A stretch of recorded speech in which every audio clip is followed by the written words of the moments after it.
Channel subscribe کر لیجیے۔ جی تو آج کا میرا ٹاپک ہے خانہ کعبہ کی تاریخ۔ جب حضرت آدم علیہ السلام جنت سے زمین پر تشریف لائے تو بارگاہ الہی میں عرض کیا کہ خدایا میں یہاں نہ تو ملائکہ کی تسبیح و تکبیر سن سکتا ہوں اور نہ کوئی عبادت گاہ دیکھتا ہوں، جیسا کہ آسمان میں بیت المعمور دیکھتا تھا جس کے ارد گرد ملائکہ طواف کرتے تھے۔ جواب الہی آیا کہ جاؤ جہاں ہم نشان بتائیں وہاں کعبہ بنا کر اس کے ارد گرد طواف بھی کرو اور اس کی طرف نماز بھی ادا کرو۔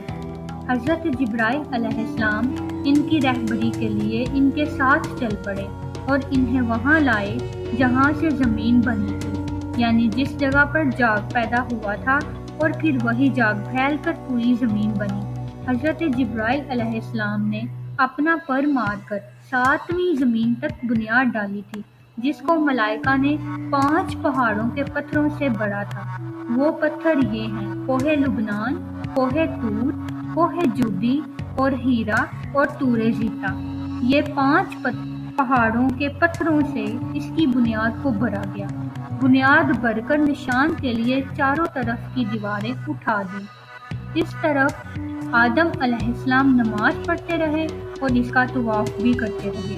طوفان نوحی تک کعبہ اسی حالت میں رہا۔ اس وقت وہ عمارت تو آسمان پر اٹھا لی گئی اور یہ کعبہ کی جگہ اونچے ٹیلے کی سی رہ گئی تھی، مگر لوگ پھر بھی برکت کے لیے یہاں آتے تھے اور آ کر دعائیں مانگتے تھے۔ پھر حضرت ابراہیم علیہ السلام کے زمانے تک کعبہ اسی حالت میں رہا۔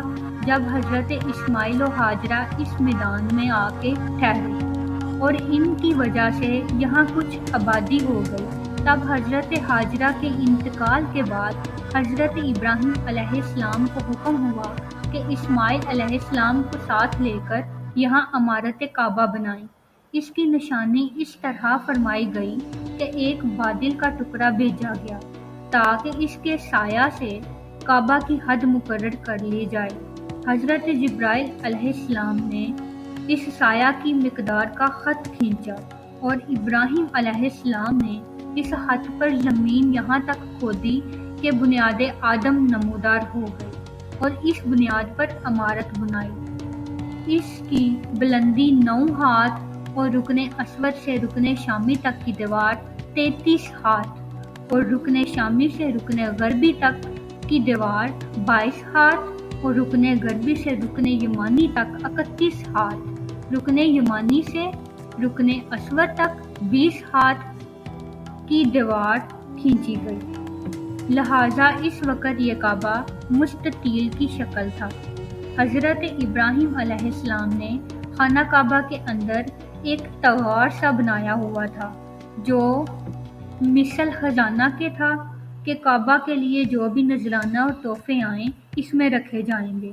اس کے 2 دروازے تھے، ایک داخل ہونے کا اور دوسرا باہر نکلنے کا، اور کعبہ بنانے والے خلیل تھے اور ان کو غار اور پتھر اٹھا کر دینے والے حضرت اسماعیل علیہ السلام، اور اس عمارت میں 3 پہاڑوں کے پتھر لگائے گئے۔ ابراہیم علیہ السلام سے پہلے کسی نے یہاں عمارت نہیں بنائی تھی، مگر آپ کے بعد کئی دفعہ اس کی تعمیر و مرمت ہوئی اور اس میں حالات کی وجہ سے کچھ تبدیلیاں بھی لائی گئیں۔ مثلاً اس کی اونچائی دگنی کر دی گئی، دروازہ 2 کی بجائے 1 اور اس کا رقبہ بھی کم کر دیا گیا، لیکن بعد میں پھر اسے پرانے رقبہ میں ہی تعمیر کیا گیا۔ جی فرینڈز، تو یہ تھی